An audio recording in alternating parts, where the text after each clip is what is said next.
बिना लक्ष्य के इंसान जीवन में आगे नहीं जा सकता, इसलिए अपना लक्ष्य जरूर निर्धारित करें। हेलो दोस्तों, मैं हूं आरती सिंह और आप सभी का स्वागत है आपके अपने यूट्यूब चैनल क्रिएटर बाय आरती सिंह पर।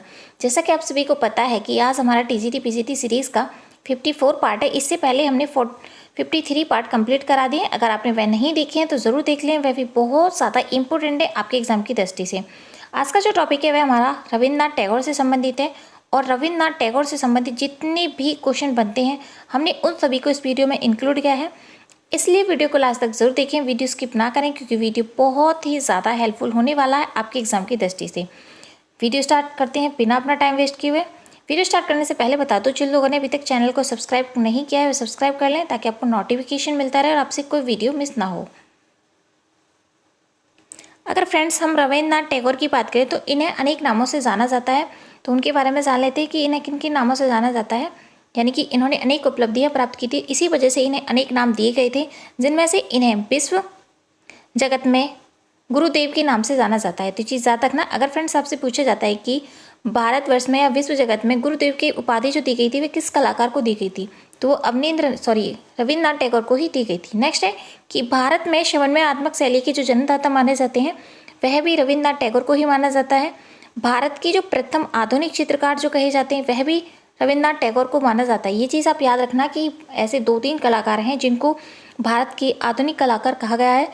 तो उनमें से अगर एग्जामिनर आपसे पूछेगा तो उनमें से एक ही कलाकार आपको देगा। तो चीज़ याद रखना किस किस कलाकार को आधुनिक कलाकार कहा गया है, तो आप उन्हें नोट डाउन कर लेना। नेक्स्ट है कि भारत की अंतर्राष्ट्रीय जो चित्रकार कहे जाते हैं वह भी रविन्द्रनाथ टैगोर को ही कहा जाता है, और जो बाल कलाकार कहा जाता है वह भी रविन्द्रनाथ टैगोर को ही कहा जाता है। और इनको बाल कला कहने के पीछे उपलक्ष्य जो रहा था वो ये रहा था कि इनकी कला को जो बताया गया था वो बच्चों की कला के रूप में निरूपित किया था, इसी वजह से इनकी कला को बच्चों की कला कहा जाता है, बाल कलाकार कहे जाते हैं। नेक्स्ट है कि अगर फ्रेंड्स आपसे पूछा जाता है कि आधुनिक विमर्श शैली के जो जन्मदाता माने जाते हैं वे कौन से कलाकार हैं, तो वो रविन्द्रनाथ टैगोर ही हैं। तो ये चीज़ याद रखना कि जितने भी मैंने इनके बारे में इंपॉर्टेंट फैक्ट्स बताए हैं आप उन्हें नोट डाउन कर लेना। और इनके बारे में एक और चीज़ है, इनके द्वारा जितने भी वक्तव्य कहे गए थे यानी इनके द्वारा जितने भी कथन कहे गए थे उन्हें भी नोट डाउन कर लेना, क्योंकि इनसे संबंधित बहुत ज़्यादा क्वेश्चन पूछे जाते हैं। तो मैं आपको पहले ही बता रही हूँ कि जो जो इनके बारे में इंपॉर्टेंट फैक्ट पूछे जाते हैं उन्हें नोट डाउन कर लेना, क्योंकि बहुत ही ज़्यादा इंपॉर्टेंट है। नेक्स्ट देख लेते हैं। नेक्स्ट है हमारा कि अगर फ्रेंड्स हम इनके जन्म की बात करें, इनका जो जन्म हुआ था वो 7 मई सन 1861 को जोड़ासांको कोलकाता पश्चिम बंगाल में हुआ था। ये चीज़ याद रखना। अगर फ्रेंड्स आपसे पूछा जाता है कि इनका जो जन्म हुआ था किस राज्य में हुआ था, तो पश्चिम बंगाल में हुआ था। अगर शहर की बात करें तो कोलकाता में हुआ था। अगर प्रॉपर स्थान की बात करें तो जोड़ासांको में हुआ था। और नेक्स्ट है कि इनका जो जन्म हुआ था 7 मई सन 1861 में हुआ था। नेक्स्ट है कि अगर फ्रेंड्स हम इनकी मृत्यु की बात करें तो इनकी जो मृत्यु हुई थी 7 अगस्त सन 1941 को कोलकाता में हुई थी, यानी कि जहाँ पर इनका जन्म हुआ था वहीं पर इनकी मृत्यु हुई थी। और बस अगर इन चीज़ को आप याद रखें तो 7-7 याद रखना, बस डिफरेंस आपको मंथ्स में आ जाएगा क्योंकि वहाँ पर इतना वो चीज़ नहीं पूछी जाती है। और 61 यहाँ पर है और 41 यहाँ पर, तो ये इस चीज़ से आप इजीली इसे याद कर सकते हो। नेक्स्ट है कि अगर फ्रेंड्स हम इनकी पत्नी की बात करें तो इनकी जो पत्नी का नाम था वो मृणाली देवी था। इंपॉर्टेंट क्वेश्चन है, आप मुखर्जी मत कर देना कि इनकी पत्नी का जो नाम है वो मृणाली देवी है। नेक्स्ट है हमारा कि अगर इनके पिता की बात करें तो इनके पिताजी का जो नाम था वो देवेंद्रनाथ टैगोर था। और माताजी की बात जो करें, इनकी माताजी का जो नाम था वो शारदा देवी था। और जैसे कि मैंने आपको पहले बताया कि ये अवनींद्रनाथ टैगोर और गगनेंद्रनाथ टैगोर के चाचा जी थे। तो ये चीज़ याद रखना। इनके जो भतीजे थे वो कौन कौन थे, मैं यहाँ पर लिख देती हूँ, अवनी और गगनेंद्र। ठीक है, ये चीज़ याद रखना। नेक्स्ट है कि चित्रण का जो विषय रहा था, इनका मुख्य जो विषय रहा था वो नारी चित्रण रहा था, यानी कि इन्होंने सबसे ज़्यादा नारी चित्रण किया है। तो ये पूछा जा सकता है किस कलाकार ने नारी चित्रण पर ज़्यादा ध्यान दिया है या ज़्यादा चित्रित किया है, तो वो कौन थे, रविन्द्रनाथ टैगोर थे। नेक्स्ट है कि अगर फ्रेंड्स हम इनकी शैली की बात करें तो वो समन्वयात्मक शैली थी। इंपॉर्टेंट क्वेश्चन है ये वाला, मैं क्वेश्चन आपको पहले बता दे चुकी हूँ कि भारत में समन्वयात्मक जो शैली के जन्मदाता माने जाते हैं। इंपॉर्टेंट क्वेश्चन है जितने मैंने यहाँ पे आपको बताए हैं। अगर फ्रेंड्स हम अवनींद्रनाथ टैगोर के बारे में बात करें नेक्स्ट, तो इनके बारे में एक और कथन है कि इनके चित्रों पर जो प्रभाव पाया जाता है वो किस किस का पाया जाता है, तो वो पिकासो, पॉल किले,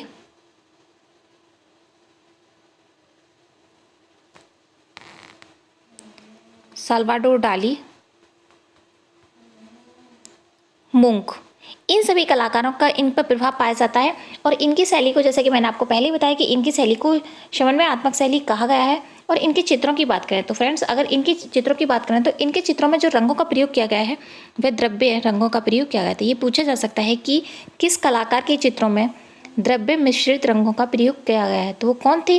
तो वो रविंद्रनाथ टैगोर थे। ये भी चीज़ याद रखना इंपॉर्टेंट क्वेश्चन है कि इनके चित्रों में जो प्रयोग किए गए थे रंग वो कौन से थे, तो वह द्रव्यात्मक रंग थे। अगर फ्रेंड्स हम इनकी कला की बात करें तो जैसे कि मैंने आपको बताया कि इनकी जो कला हुई थी स्टार्ट, वो एकदम स्टार्ट नहीं होती थी। ये 68 की एज से इन्होंने चित्रकारी को पहचाना था।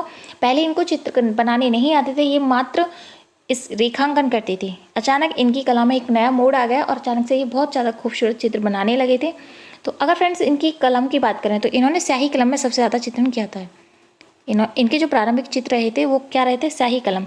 और स्याही कलम यूज़ करने का प्रमुख जो कारण रहा था, ये आपको पता है कि ये एक लेखककार थे, तो ये जो भी चीज़ लिखते थे उसके बीच में जो चीज़ें खराब हो जाती हैं तो उनको ये काट देते थे। काटने के बाद, जैसे कि कोई बीच में कटने के बाद चीज़ें हो जाती तो वो उस चीज़ से संबंधित कोई भी चीज़ की आकृति बना दिया करते थे। तो उसमें इनके चित्रों को जो नाम दिया गया था वो क्या दिया गया था? तो वो ये चीज़ दिया गया था कि इनकी जो कला थी वो स्याहीआत्मक थी, क्योंकि बीच में जो चीज़ें खराब हो जाती हैं तो उन्हीं चीज़ों को ये वो कर देते थे डिज़ाइन। ये चीज़ याद रखना है, इंपॉर्टेंट फैक्ट्स है, क्योंकि ये वाला क्वेश्चन पूछा जाता है। अगर इनके फ्रेंड्स हम कर्म भूमि की बात करें तो यानी कि प्रॉपर स्थान जो रहा था ये क्या रहा था? तो वो शांति निकेतन था। ये भी चीज़ याद रखना, इंपॉर्टेंट फैक्ट्स है इनके बारे में। इनके बारे में जितने भी इंपॉर्टेंट फैक्ट्स हैं मैंने यहाँ पर सभी को ऐड किया है, तो आप इजीली इन सभी को नोट डाउन कर सकते हो, अपने नोट्स भी बना सकते हो। सीधे सीधे आपको कोई भी बुक्स परचेज करने की ज़रूरत नहीं पड़ेगी, क्योंकि मैंने ये जितनी भी PDF बनाई है बहुत ज़्यादा वीडियोज़ यानी कि बहुत ज़्यादा बुक्स के कलेक्शन के बाद बनाई है, तो आप इजीली इन्हें अपने खुद के नोट्स के तौर पर भी यूज़ कर सकते हो, क्योंकि मैंने यहाँ पे एक्स्ट्रा चीज़ें ऐड नहीं की हैं। जो प्रॉपर है, जो पूछी जाती हैं उन सभी को ही ऐड किया है, तो ये चीज़ याद रखना। नेक्स्ट है कि अगर फ्रेंड्स आपसे पूछा जाता है कि ये गीता अंजलि जो नामक पुस्तक थी वह किसके द्वारा लिखी गई थी, तो जो गीता अंजलि नामक पुस्तक थी वो किसके द्वारा लिखी गई थी? वो रविंद्रनाथ टैगोर के द्वारा ही लिखी गई थी। और इस पुस्तक के लिए इनको सन 1913 में इंग्लैंड में पुरस्कृत किया गया था। तो ये पूछा जा सकता है कि जो गीता अंजलि नामक पुस्तक है वह किसके द्वारा लिखी गई है, तो वो रविंद्रनाथ टैगोर के द्वारा लिखी गई है। और इनको इस पुस्तक के लिए सन 1913 में इंग्लैंड में इन्हें पुरस्कृत किया गया था। ये चीज़ याद रखना, इंपॉर्टेंट क्वेश्चन है कि अगर फ्रेंड्स हम इनकी बात करें यानी गीता अंजलि पुस्तक की बात करें तो इसका जो अंग्रेजी भाषा में संस्करण जो किया था वह किसके द्वारा किया गया था, तो वो भी आप नोट डाउन कर लेना, कभी कभी ऐसा पूछ लिया जाता है। तो रोथेस्टीन, ये भी इंपॉर्टेंट फैक्ट है कि रोथेस्टीन थे, उन्होंने गीतांजलि नामक जो पुस्तक रविंद्रनाथ टैगोर के द्वारा लिखी गई थी उसका संस्करण अंग्रेजी में किया था। नेक्स्ट है कि अगर फ्रेंड्स हम इनकी उपाधि की बात करें तो इन्हें 1915 में यानी कि 1915 में नाइटहुड की उपाधि मिली थी। ये चीज़ भी आता है ना कि रविंद्रनाथ टैगोर को किस सन में नाइटहुड की उपाधि से सम्मानित किया गया था, तो कब मिली थी? सन 1915 में मिली थी। ये भी चीज़ याद रखना। और एक चीज़ मैं आपको पहले बता चुकी हूँ कि इनकी कला को जो बोला जाता है बच्चों की कला के नाम से जाना जाता है, तो ये भी चीज़ याद रखना कि इनकी जो कला थी उसे बच्चों की कला के नाम से जाना गया था। तो ये पूछा जा सकता है कि वह कौन से कलाकार हैं जिनकी कला को बच्चों की कला के नाम से संबोधित किया गया था, तो वो कौन थे? रविंद्रनाथ टैगोर थे। और इनके चित्रों की जो बात करें तो इन्होंने लगभग 2500 चित्र बनाए थे। ये भी चीज़ याद रखना है, पूछ लिया जाता है कि इनके द्वारा कितने चित्र बनाए गए थे, तो इनके द्वारा 2500 चित्र बनाए गए थे। अगर फ्रेंड्स इनके बारे में एक और इम्पोर्टेंट फैक्ट्स है या ये पूछा जाता है कि किस कलाकार के द्वारा विचित्र क्लब की स्थापना की गई थी, तो वे कौन से कलाकार थे? तो वो रविंद्रनाथ टैगोर के द्वारा विचित्र क्लब की स्थापना की गई थी। और कब की गई थी? तो 1915 में की गई थी। और कहाँ पर की गई थी? जोरा साको में, जहाँ पर इनका जन्म जो हुआ था वहीं पर इनके जोरा साको में इनके विचित्र क्लब की स्थापना की गई थी। ये चीज़ रखना, इंपॉर्टेंट क्वेश्चन है क्योंकि ये भी क्वेश्चन पूछा जा सकता है। और इनके बारे में एक और फैक्ट है कि सन 2011 में इनकी 150वीं जयंती मनाई गई थी। ये पूछा जा सकता है कि किस कलाकार की 2011 में 100 यानी कि 150वीं जयंती मनाई गई थी, वो कौन थे? रविंद्रनाथ टैगोर थे। और इस अवसर पर यानी कि 150वीं जयंती पर the soft harvest, the soft harvest नामक एक कला प्रदर्शनी लगाई गई थी जो कि शिव के निर्देशन पर लगाई गई थी। ये चीज़ याद रखना, इंपॉर्टेंट क्वेश्चन है। यहाँ पर मैं जितनी चीज़ें बता रही हूँ इंपॉर्टेंट फैक्ट्स हैं कि इनके जो जन्म दिवस पे यानी कि 150वीं जन्म दिवस पर कब बनाई गई थी, 2011 में बनाई गई थी। और उस पर जो एक प्रदर्शनी लगाई गई थी शिव के निर्देशन पर, किसके निर्देशन पर, शिव के निर्देशन पर लगाई गई थी, जिसका जो नाम था वो था the soft harvest. Important question है, मैं आपको बता रही हूँ क्योंकि ये वाला क्वेश्चन बहुत बार पूछा जा सकता है। अगर हम अब की बात करें तो ये 2022 में इनकी जो प्रदर्शनी यानी कि 2022 में जो इनकी जयंती अगर माने तो कितनी बैठती है, 160वीं बैठती है। तो चीज़ याद रखना, अगर 2023 में अगर मनाई जाएगी तो सन 161वीं मनाई जाएगी। इंपॉर्टेंट क्वेश्चन है, तो ये चीज़ भी याद रखना। अगर फ्रेंड्स इनके बारे में बात करें तो इन्होंने बहुत सारे ऐसे कार्य किए थे जिसकी वजह से ये विश्वविख्यात हुए थे। आपसे ये भी पूछा जा सकता है कि भारत में किस कलाकार के द्वारा या किस विद्वान के द्वारा, किस लेखक के द्वारा जन गण मन गण गाना गाया गया था या लिखा गया था, तो वो कौन थे, रविन्द्रनाथ टैगोर थी। और इनके द्वारा ये वाला जो जनगण मनगढ़ जो गाया गया था वो कब गया था ये पूछा गया है बहुत बार। ये टीजीटी पीजीटी को छोड़कर भी अदर जितने भी कॉम्पिटिटिव एग्जाम होते हैं उनके बारे में बाद में भी पूछा जाता है ये वाला क्वेश्चन कि 27 दिसंबर सन 1911 में ये जो जनगण मनगढ़ गाया गया था, कहाँ पर गाया था, कलकत्ता में गाया गया था। किसके द्वारा, रविन्द्रनाथ टैगोर के द्वारा। ये पूछा जा सकता है, इंपॉर्टेंट फैक्ट्स है, ये भी चीज़ याद रखना। और जैसे कि मैं आपको पहले बता चुकी हूँ कि इनकी जो कला थी उसमें जो मोड़ आया था सन 67 की एज में आया था। इन्होंने अचानक से चित्रकारी सीखना स्टार्ट कर दिया था, जो कि अपनी इनके जो लेखन थे वो ख़राब हो जाते थे, उनके बीच में इन्होंने चित्रकारी स्टार्ट की थी। तो इनकी कला को जो माना जाता है, इन्होंने कहीं से भी कला की शिक्षा नहीं ली थी। ये स्वयं जो अपनी गलतियां करते थे उनके द्वारा ही इन्होंने अपनी कला का विकास किया था, कला को प्रोत्साहन दिया था, यानी कि स्वतः सीखे हुए कलाकार थे। अगर इनके फ्रेंड्स हम प्रभाव की बात करें तो इनकी कला में जो प्रभाव पड़ा था जो प्रॉपर तरीके से, तो वो अजंता की गुफाओं से पड़ा था। और इनके चित्रों में एक और विशेषता थी कि इनके चित्रों में उदासी, क्रोध, भय और अभिव्यंजन की दिखाई देते हैं। तो ये पूछा जा सकता है कि जो रविन्द्रनाथ टैगोर थे उनके चित्रों में जो दिखाई देता है उस किस चीज़ के प्रस्तुति होती है, तो वो क्रोध, भय, उदासी और अभिव्यंजना की प्रस्तुति होती है। ये चीज़ याद रखना। और ये चीज़ मैं आपको पहले बता चुकी हूँ कि इनके चित्रों में लंबी और पतली मानवाकृति बनाई गई है। इन्होंने इनके चित्रों की जो विशेषता रही थी, उन्होंने नारी जो चित्रण किया था उसमें लंबी व पतली नारियाँ बनाई गई हैं। ये चीज़ याद रखना, जो कि बहुत ज़्यादा खूबसूरत लगती हैं।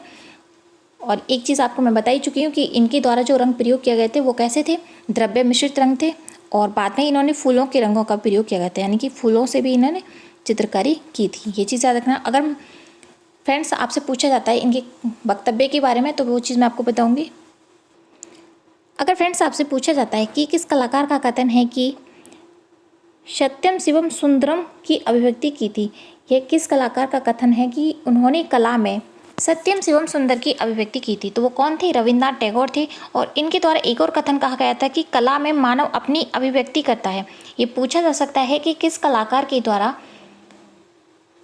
ये कहा गया है कि कला में मानव अपनी अभिव्यक्ति करता है, तो वो कौन से कलाकार थे, तो वो रविन्द्रनाथ टैगोर थे। और इनके बारे में एक और कथन कहा गया था, यानी कि इनके द्वारा एक और कथन कहा गया था, वो क्या था कि मेरे जीवन का प्रभाव गीतों भरा है, यानी कि मेरे जो कला है उनके अंदर किसका प्रभाव दिखाई देता है, गीतों का। ये चीज़ भी याद रखना कि इनके द्वारा ये कथन कहा गया था कि मेरे जीवन का जो प्रभाव है उसमें गीत भरे हुए हैं और साम रंग से भरी हुई है।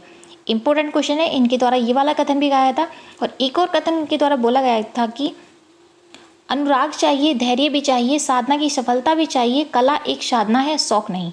ये पूछा जा सकता है कि किस विद्वान के द्वारा या किस कलाकार के द्वारा ये बोला गया कि अनुराग भी चाहिए, साधना की सफलता भी चाहिए, कला एक साधना है, शौक नहीं। बहुत इंपॉर्टेंट क्वेश्चन है, बहुत बार ये वाला क्वेश्चन पूछा गया है। एक और इनके बारे में कथन बोला गया था कि मुझे एक बात कहनी है और वो ये है कि हमेशा अपने सिद्धांतों को उपदेश ही देते रहने की चेष्टा ना करें, बल्कि करें वह कि प्रेम से अपने आप उसे दे दिया जाए, यानी कि उसे दे डालें। इम्पोर्टेंट है। तो यहाँ पर मैंने जितने भी इनके बारे में वक्तव्य बताए हैं आप इन्हें ज़रूर याद रखना और नोट डाउन कर लेना, ताकि आपका कोई भी वक्तव्य हो इनसे संबंधित वो ना छूटे, क्योंकि इनसे संबंधित ये क्वेश्चन पूछा जा सकता है। अगर इनकी कला के बारे में ना पूछा जाए तो 100% इनके वक्तव्य के बारे में पूछा जा सकता है। तो चीज़ याद रखना, इंपॉर्टेंट फैक्ट्स है। नेक्स्ट हमारा कि अगर फ्रेंड्स हम इनकी प्रदर्शनी की बात करें तो इनकी प्रथम जो प्रदर्शनी हुई थी वह कहाँ पर हुई थी और कब हुई थी? तो 1930 में हुई थी पेरिस की पिंगाल आर्ट गैलरी में। अगर प्रथम प्रदर्शनी सबसे स्टार्टिंग प्रदर्शनी की जो बात करें कि कहाँ पर हुई थी, तो पेरिस में हुई थी पिंगाल आर्ट गैलरी में। अगर भारत में बात करें तो इनकी जो भारत में प्रथम प्रदर्शनी हुई थी सन 1932 में हुई थी और कहाँ पर हुई थी? कोलकाता में। ये भी इंपॉर्टेंट क्वेश्चन है, तो यहाँ पर इन दोनों ही प्रदर्शनियों के बारे में आप जरूर याद रखना। नेक्स्ट है कि इन्हें 1946 में यूनेस्को द्वारा आयोजित अंतर्राष्ट्रीय कला आधुनिक में इनके 4 चित्र शामिल हुए थे।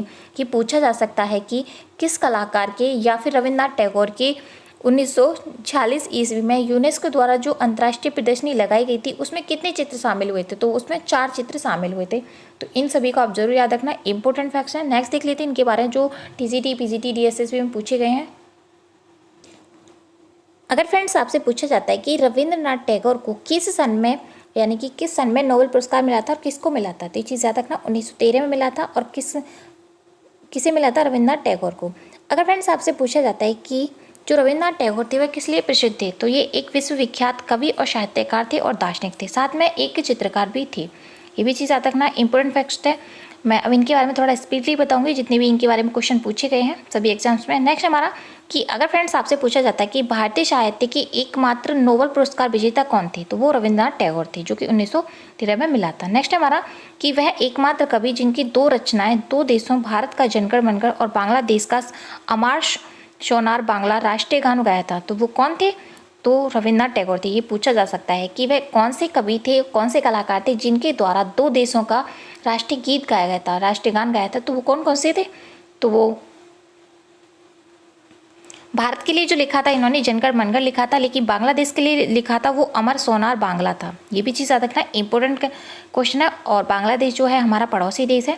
नेक्स्ट है कि वो कौन से चित्रकार हैं जिनकी कर्म भूमि जो थी वो शांति निकेतन थी? कहने का मतलब है ये है कि रविंद्रनाथ टैगोर की जो कर्म भूमि कहाँ रही थी? तो वो कहाँ रही थी? शांति निकेतन। ये चीज़ मैं आपको पहले बता चुकी हूँ। नेक्स्ट हमारा कि प्रसिद्ध कवि रविंद्रनाथ टैगोर ने शांति निकेतन की स्थापना कब की थी? सन 1901 में की थी। ये भी चीज़ याद रखना। नेक्स्ट हमारा कि अगर फ्रेंड्स आपसे पूछा जाता है कि रविंद्रनाथ टैगोर ने विचित्र क्लिब की स्थापना कब की थी? ये भी मैं क्वेश्चन आपको पहले बता चुकी हूँ। तो सन 1915 में की थी। कहाँ की थी? जोड़ा साँको में, जहाँ उनका जन्म हुआ था। नेक्स्ट हमारा कि शांति निकेतन में अगर कला भवन की बात करें, यानी कि शांति निकेतन की जो स्थापना की थी वो कब की थी? सन 1901 में की थी। लेकिन अगर हम शांति निकेतन में कला भवन की बात करें तो वो कब की थी? सन 1919 में की थी। किसके साथ मिलकर? अवनींद्रनाथ टैगोर के साथ मिलकर। ये चीज़ याद रखना। और नेक्स्ट है हमारा कि अगर फ्रेंड्स आपसे पूछा जाता है कि शांति निकेतन कहाँ पर है? तो जो शांति निकेतन है वो पश्चिम बंगाल में है, जो कि वीरभूमि के नाम से जाना जाता है। नेक्स्ट हमारा कि अगर फ्रेंड्स आपसे पूछा जाता है कि रविंद्रनाथ टैगोर की उनकी पुस्तक गीता अंजलि को नोबेल पुरस्कार कब मिला था? तो नोबेल पुरस्कार जो मिला था सन 1913 में मिला था। तो ये चीज़ याद रखना, इंपॉर्टेंट फैक्ट्स है। और जैसे कि मैं आपको पहले बता चुकी हूँ कि जो गीता अंजलि पुस्तक थी उसका जो अंग्रेजी अनुवाद जो कहा था वो किसके द्वारा कहा गया था? रोथिस्टिन के द्वारा किया गया था। ये भी इम्पोर्टेंट फैक्ट है क्योंकि इस पुस्तक के लिए इन्हें नोबेल पुरस्कार मिला था सन 1913 में। तो ये चीज़ भी याद रखना कि इनका जो गीतांजलि पुस्तक का जो अंग्रेजी संस्करण किया गया था वो रोथिस्टिन के द्वारा किया गया था। इंपॉर्टेंट है। नेक्स्ट देख लेते हैं। नेक्स्ट हमारा कि अगर फ्रेंड्स आपसे पूछा जाता है कि जैसे कि मैंने आपको अभी बताया कि गीतांजलि का अंग्रेजी संस्करण किसके द्वारा किया गया था? रोथिस्टिन के द्वारा।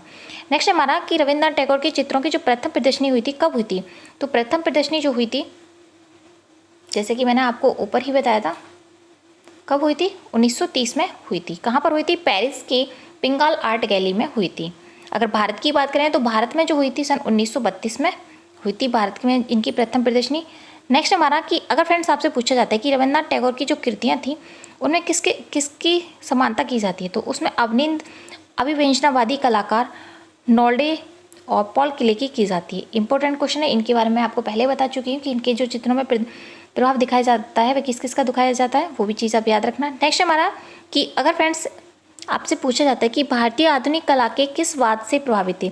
जो रविंद्रनाथ टैगोर थे वे इस आधुनिक कला के किस वाद से प्रभावित थे? तो अति यथार्थवाद से प्रभावित थे। नेक्स्ट है कि आधुनिक भारत की प्रथम जो रचनात्मक कलाकार कहे जाते हैं वो कौन है, तो वो रविन्द्रनाथ टैगोर थे, क्योंकि इन्हें 1913 में नोबेल पुरस्कार से सम्मानित किया गया था। नेक्स्ट है कि अगर फ्रेंड्स आपसे पूछा जाता है कि जो रविन्द्रनाथ टैगोर थे उनके चित्र किस शैली के हैं, तो वह आधुनिक शैली के चित्र माने गए हैं जितने भी उनके चित्र थे। नेक्स्ट हमारा कि अगर फ्रेंड्स आपसे पूछा जाता है कि रविन्द्रनाथ टैगोर के चित्र किस प्रकार के हैं, तो उनके जो चित्र हैं वो आधुनिक विमूर्त शैली के चित्र हैं। ये भी इंपॉर्टेंट क्वेश्चन है। ये वाले जो क्वेश्चन मैं आपको बता रही हूँ ये कहीं ना कहीं आपको टीजीटी पीजीटी एग्जाम्स में मिले होंगे, तो मैंने उस सभी को यहाँ पे कलेक्ट किया है जितने भी क्वेश्चन इनसे संबंधित पूछे जाते हैं। और जो जितने भी इंपॉर्टेंट फैक्ट्स थे वो मैं आपको पहले बता चुकी हूँ कि क्या क्या इनके बारे में पूछा जाता है। नेक्स्ट हमारा कि प्रसिद्ध कवि रविन्द्रनाथ टैगोर ने अपनी उम्र के 17वें पड़ाव पर आकर किसे अपनाया था। अगर प्रॉपर की बात करें तो 67 की एज में आके खड़े थे, लेकिन इनके आसपास नहीं पूछा जाता, 17 दिया जाता है। तो कभी अगर आपको दोनों में से ऑप्शन मिले तो 67 और 70 में से तो आपको वो टिक करना है।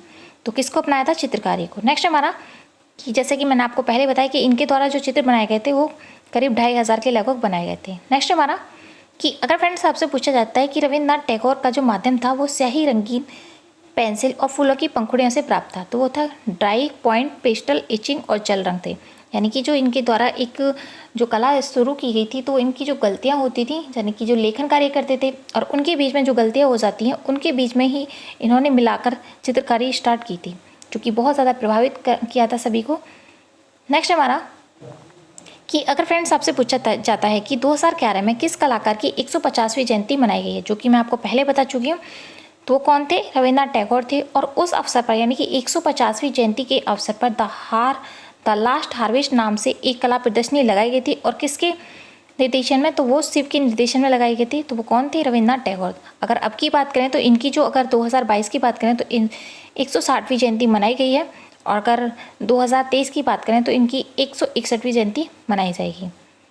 नेक्स्ट देख लेते हैं। नेक्स्ट हमारा कि अगर फ्रेंड्स आपसे पूछा जाता है कि आर शिव कौन थे, जो आर शिव थे वो कौन थे, वह एक कला इतिहासकार थे। ये भी चीज़ याद रखना, जैसे कि मैंने आपको अभी बताया कि जो 150वीं जो जयंती मनाई गई है तो वो किसके निर्देशन में बनाई गई है, तो वो शिव के निर्देशन में बनाए थे। और शिव निर्देशन कौन थे, वह एक कला इतिहासकार थे। नेक्स्ट हमारा कि अगर फ्रेंड्स आपसे पूछा जाता है कि रविन्द्रनाथ टैगोर के प्रमुख चित्र थे वो कौन थे, तो लाफिंग फेस, राजहंस, पक्षी, मशीन मैन, सफ़ेद धागे, चिड़िया और हाथी। ये सभी जो चित्र हैं बहुत ज़्यादा इंपॉर्टेंट है, आप इन चीज़ को याद रखना, ये वाले क्वेश्चन कहीं ना कहीं पूछे गए हैं। नेक्स्ट हमारा कि रविन्द्रनाथ ठाकुर के जो भतीजे का क्या नाम था, जैसे कि मैंने आपको पहले बताया कि अवनींद्रनाथ टैगोर और गगनेंद्रनाथ टैगोर, जो कि गगनेंद्रनाथ टैगोर थे वो अवनींद्रनाथ टैगोर से बड़े थे। नेक्स्ट हमारा कि अगर फ्रेंड्स आपसे पूछा जाता है कि रविन्द्रनाथ टैगोर ने किस सन में के करीब कपड़े के टुकड़े या उंगलियों की स्याही में डुबोकर चित्र बनाना शुरू किया था, तो वो सन 1926 में स्टार्टिंग की थी। ये भी इंपॉर्टेंट क्वेश्चन है क्योंकि इनके बारे में बहुत सारी क्रिएटिविटी की गई थी इनके द्वारा, तो उनके बारे में आपको पूछ लिया जाएगा कि कौन सी क्रिएटिविटी कब स्टार्ट की गई थी। नेक्स्ट हमारा कि जैसे कि मैं आपको पहले बता चुकी हूँ कि रविन्द्रनाथ टैगोर के चित्रों को जो एक संज्ञा दी गई थी वो बाल कलाकार के रूप में कहा गया था, और इनके चित्रों की जो संज्ञा बताई थी वो बालक की कला से जोड़ा था। तो वो किसके द्वारा जोड़ा गया था, वो जो जोड़ा गया था डॉक्टर आनंद कुमार स्वामी के द्वारा जोड़ा गया था। और जो बोला गया था, क्या बोला गया था कि व्यक्ति ने not childs but childs like, यानी कि नॉट चाइल्ड्स यानी कि ये बच्चों के द्वारा नहीं बनाई गई है लेकिन बच्चे इसे पसंद करेंगे। तो ये किस विद्वान या व्यक्ति ने बोला था, तो डॉक्टर आनंद कुमार स्वामी ने बोला था। ये भी चीज़ याद रखना। नेक्स्ट हमारा कि अगर फ्रेंड्स आपसे पूछा जाता है कि रविन्द्रनाथ टैगोर की सन 1930 की जो प्रदर्शनी थी वो कहाँ पर लगी थी, तो वो पेरिस की गैली पिंगाल में लगी थी, लेकिन 1932 में लगी थी वो भारत की प्रथम प्रदर्शनी मानी गई है। किसके चित्रों की, तो वो रविन्द्रनाथ टैगोर की। अगर फ्रेंड्स हम 1933 की बात करें तो 1933 में इनकी जो प्रदर्शनी लगाई गई थी वो कहाँ पर लगाई गई थी, मुंबई में लगाई गई थी। ये भी चीज़ याद रखना। नेक्स्ट हमारा कि रविन्द्रनाथ टैगोर के कितने चित्र 146 ईस्वी यूनेस्को द्वारा आयोजित अंतर्राष्ट्रीय आधुनिक कला प्रदर्शनी में सम्मिलित हुए थे, तो जैसे कि मैं आपको पहले बता चुकी हूँ तो 4 चित्र जो थे वो इनकी सन 1946 की प्रदर्शनी यूनेस्को प्रदर्शनी में शामिल हुए थे। नेक्स्ट हमारा कि अगर फ्रेंड्स आपसे पूछा जाता है कि यह किस कलाकार का कथन है कि लोग मुझसे मेरे चित्रों का अर्थ पूछते हैं, उद्देश्य पूछते हैं और उनके उत्तर मैं चित्रों की भांति मौन से दे देता हूँ, तो वो कौन थे, रविन्द्रनाथ टैगोर। इनके ये वक्तव्य के बारे में ज़रूर याद रखना क्योंकि ये वाले क्वेश्चन पूछे जा सकते हैं और पूछे भी गए हैं। नेक्स्ट हमारा कि अगर फ्रेंड्स आपसे पूछा जाता है कि रविन्द्रनाथ टैगोर ने विशेष रूप से किसका चित्रांकन किया है, जो कि मैं सबसे स्टार्टिंग में आपको बता चुकी हूँ कि नारी का विशेष रूप से इन्होंने चित्रण किया था, जो कि अगर नारी की भी बात करें तो इन्होंने भारतीय नारी का सबसे ज़्यादा चित्रण किया था। नेक्स्ट हमारा कि रविन्द्रनाथ टैगोर के कैसे रंग थे, यानी कि उन्होंने जो रंग प्रयोग किए थे वो कैसे रंग थे, तो वो द्रव्य मिश्रित रंग थे और शाही का भी इन्होंने प्रयोग किया था, लेकिन बाद में इन्होंने फूलों का भी प्रयोग किया गया था। नेक्स्ट हमारा कि यह किस कलाकार का कथन है कि मेरे जीवन का प्रभात गीतों भरा है और रंग भरी शाम है। ये भी चीज़ याद रखना किसके द्वारा बोला गया था, तो वो रविन्द्रनाथ टैगोर के द्वारा ही बोला गया था। नेक्स्ट हमारा कि रविन्द्रनाथ टैगोर के लिए यह किसने बोला था, यानी कि किस विद्वान ने रविन्द्रनाथ टैगोर के लिए ये बोला था कि उनकी मौलिक सहज अभिव्यक्ति है और सामान्य नित्ययुक्त उनकी प्रतिभा का साक्ष्य है, तो वो कौन थे, कुमार स्वामी थे। ये चीज़ आप जितने भी मैंने इंपॉर्टेंट फैक्ट्स बताए हैं तो आप ज़रूर नोट डाउन कर लेना। और मैं आपको नॉन स्टॉप पढ़ा रही हूँ, अगर आपको मेरा नॉन स्टॉप पढ़ाया हुआ पसंद आता है तो आप प्यारे प्यारे कमेंट्स किया करें और वीडियो को लाइक भी किया करें और उन सभी फ्रेंडों को भी शेयर किया करें जो भी टीजीटी पीजीटी या ड्राइंग से रिलेटिव किसी भी एग्जाम की तैयारी करते हैं। नेक्स्ट है कि अगर फ्रेंड्स इनके चित्रों की बात करें तो इनके द्वारा जो चित्र बनाए गए थे वो कौन कौन से थे, उनके बारे में जान लेते हैं। एक था आत्मनिरीक्षण, कूदता हुआ हिरण, दृश्य चित्र, पक्षी, मशीन मैन और जो कूदता हुआ हिरण है इसके बारे में बहुत बार पूछा जाता है, तो आप इन दोनों को ज़रूर याद रखना। नेक्स्ट है चिड़िया, पक्षी युगल, आत्मचित्र, थके हुए यात्री। ये भी क्वेश्चन बहुत बार पूछा जाता है। माँ और बच्चा, ये भी पूछा जा सकता है क्योंकि जो माँ और बच्चा है बहुत कलाकार के द्वारा बनाया गया था। नेक्स्ट है सफ़ेद धागे, ये भी बहुत बार पूछा गया है, बहुत ही बार पूछा गया है। प्राचीन कानाफूसी, ये भी बहुत बार पूछा गया है। यहाँ पर मैंने जितने भी आपके इंपॉर्टेंट सी बताए हैं तो आप उन सभी को अच्छे से याद रखना। नेक्स्ट हमारा कि अगर फ्रेंड्स आपसे पूछा जाता है कि रविन्द्रनाथ की जो कला से संबंधित विचार किस कलाकार के विचारों से मिलते हैं, यानी कि जो रविन्द्रनाथ टैगोर थे उनकी जो कला के जो विचार थे वो किस कलाकार से मिलते हैं, तो वो किले से मिलते हैं। नेक्स्ट है हमारा पॉल किले, इनका जो पूरा नाम है पॉल किले। रविन्द्रनाथ ने जो जापान में चीनी चित्र पद्धति के अध्ययन के लिए कहाँ गए थे, तो वो कहाँ गए थे, जापान में 3 महीने के लिए गए थे। इन्होंने कोई प्रॉपर ऐसे कोई कला नहीं सीखी थी, लेकिन थोड़ा बहुत एक तो बोलते हैं थोड़ी सी नॉलेज के लिए वहाँ पर गए थे मात्र 3 महीने के लिए।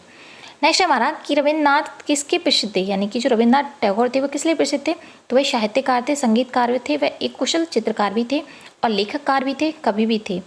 नेक्स्ट है कि किस कलाकार ने भारत में चित्रकला के क्षेत्र में क्रांति का सूत्रपात किया, तो वो कौन थे, रविन्द्रनाथ टैगोर थे। नेक्स्ट हमारा कि साहित्य कृति गीतांजलि किस कलाकार द्वारा लिखी गई थी, ये मैं आपको बहुत बार बता चुकी हूँ, तो रविन्द्रनाथ टैगोर के द्वारा लिखी गई थी, जो कि 1913 में इन्हें नोबेल पुरस्कार से भी नवाजा गया था। और गीतांजलि का जो अंग्रेजी विवरण जो दिया था वो रोथस्टेन ने दिया था, तो ये चीज़ आप याद रखना। यहाँ पर मैंने जितने भी क्वेश्चन बताए हैं तो वो चीज़ ज़रूर याद रखना। आज का जो वीडियो वो यहीं समाप्त होता है। उम्मीद है कि आपको वीडियो पसंद आया होगा। अगर पसंद आया है तो कमेंट बॉक्स में कमेंट करके ज़रूर बताएं कि वीडियो कैसा लगा। Thank you for watching this video. मिलते हैं नेक्स्ट वीडियो में, तब तक के लिए bye bye and thank you so much.